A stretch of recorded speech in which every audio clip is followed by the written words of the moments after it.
You know that feeling. When you're working so hard, you've got your goals lined up, but it feels like there's just something invisible almost holding you back. Hmm. Like hitting a wall you can't quite see. Exactly, like you're paddling against some kind of current.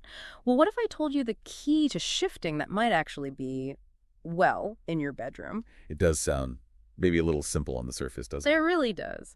But today we're going to dive into this really fascinating perspective, drawing from Buddhist teachings about how the energy in our spaces, especially our bedrooms, can really affect our well-being, even our finances. Yeah, it's a deep topic. The Buddhist view is basically that every space, every single room has its own kind of energetic signature, a quality. Okay, so more than just how it feels when you walk in. Definitely more. It's like this subtle atmosphere, this field of vibrations that's constantly interacting with our energy. So this energy vibration, it's not just a feeling then. It actually like does stuff, affects our mood, maybe even the opportunities we get. That's the core idea, really. From a broader Buddhist perspective, everything is this constant flow, an exchange of energy. We're always taking it in, putting it out. Right. And our surroundings, they play a huge part in that whole exchange. Okay, that makes intuitive sense. I mean, you walk into a really messy, cluttered room and you instantly feel kind of mentally frazzled, right? Exactly. So how does this idea, this energetic vibration, link specifically to attracting, good things, prosperity, success? Well, think about those disharmonious environments, Yeah. especially ones filled with clutter, disorganized stuff. Yeah. They can actually block that natural energy flow. Block it. Yeah, impede it. And this isn't just about looks. It's not just aesthetics.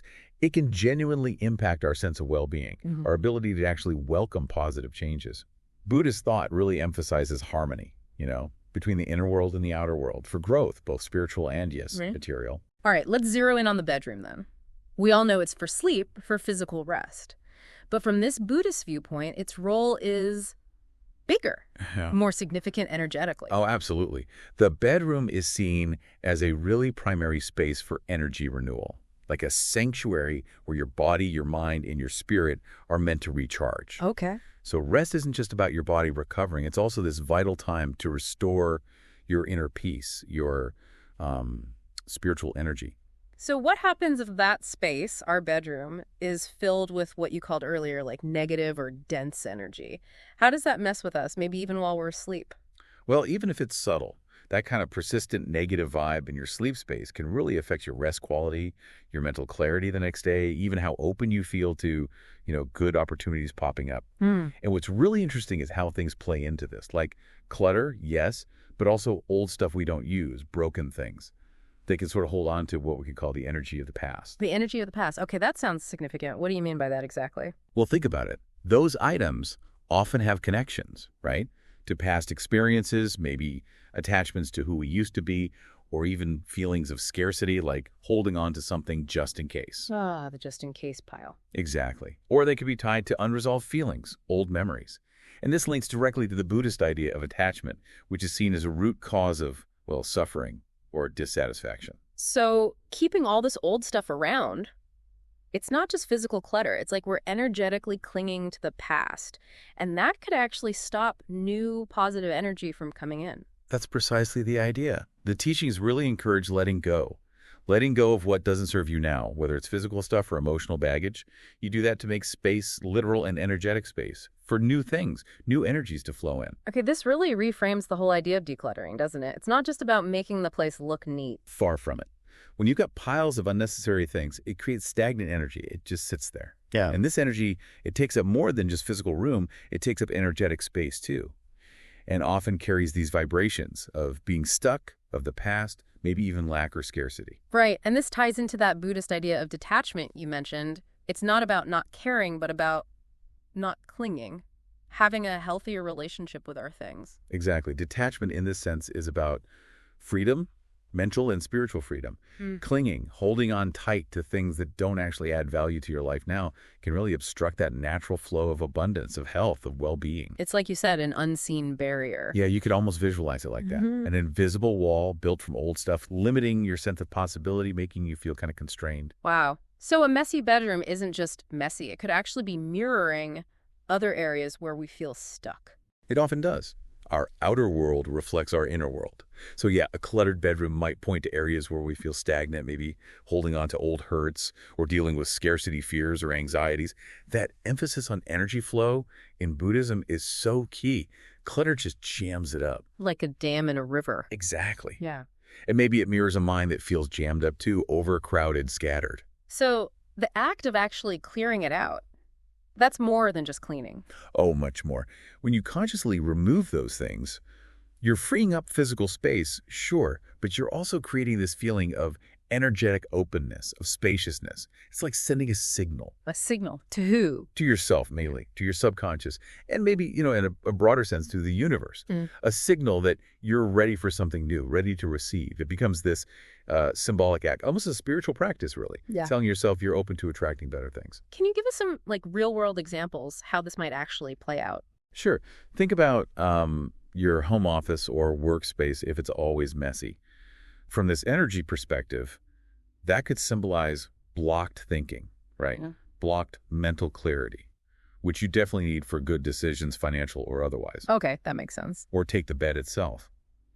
Symbolically, in Buddhism, it's a really powerful spot for energetic renewal. So clutter around the bedclothes, piled up, dusty surfaces, just random stuff that could represent a disruption to that renewal cycle.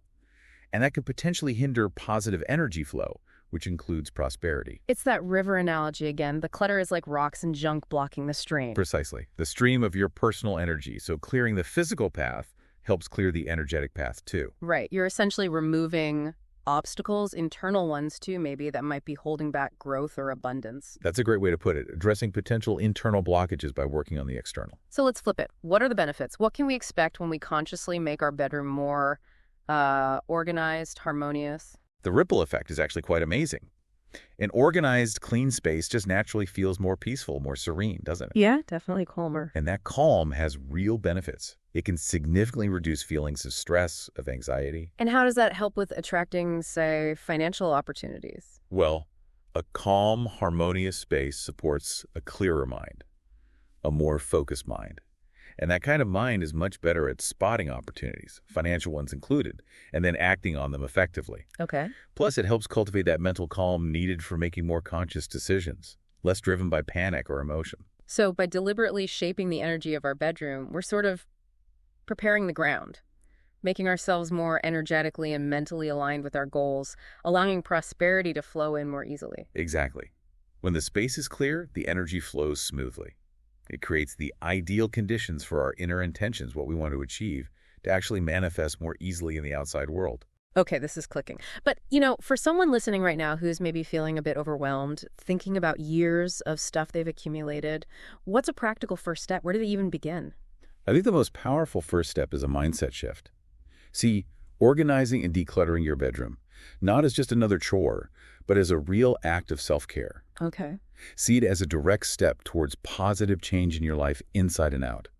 It's about consciously creating that vibrant, energetically flowing space where new things can come in and the old stagnant energy can finally leave. So it's not just tidying, it's more like kicking off a personal renewal process. Exactly. And it can be really profound, touching lots of areas of your life. It's a cleansing that goes beyond just the physical stuff. It affects your mental state, your spiritual well-being too. Our homes, and especially our bedrooms, they really deserve our care and respect. They reflect us. They're where we recharge and where we can set intentions. And holding on to those old things, the ones with maybe negative feelings attached or that represent limits from the past, it's like choosing to keep those limitations active right now. Precisely. Renewing your environment signals a change in attitude. It shows a real willingness to let go of what's not working anymore and to make actual room for the new. How we treat our space often reflects how we see ourselves, what we think we deserve. Right. So this isn't just about money, is it? It's a bigger picture of prosperity. Oh, absolutely. True prosperity isn't just financial wealth. It includes peace of mind, loving relationships, good health, feeling fulfilled, having opportunities. A harmonious environment, starting with the bedroom, can really become like a magnet for all of those things. Ah, magnet. And yeah, Buddhist teachings definitely say inner peace comes from within, but an organized, energetically balanced space, that can be a powerful catalyst to help that inner transformation happen. So the power to start is literally in our own hands, in our own bedrooms. It really is. So I'd encourage you, listening right now, maybe just take that first small step today. Consciously organize your bedroom. Mindfully remove one thing, maybe, that doesn't serve you anymore or feels heavy. Create a space that genuinely feels like your sanctuary. For rest, yes, but also for renewal and inviting positive energy. Because ultimately, that clear space reflects a clear mind, right? A mind ready for new things. Exactly. Ready for new opportunities. So, wrapping this up, it sounds like the bedroom is way more than just where we sleep. It's actually kind of a mirror, reflecting who we are right now and maybe who we're becoming. That's the transformative part, I think. Realizing that when you intentionally create a space of, tranquility, harmony, potential, you're not just maybe improving your material situation, you're actually nurturing a more balanced, more mindful, and ultimately a more receptive version of yourself. So, having heard all this, understanding the potential power of a harmonious environment, what's one small step, one tangible thing you listening can do today to start transforming your space and maybe, just maybe, transforming your potential for abundance? It definitely makes you think, doesn't it, about those unseen energies that might be shaping things around us every single day.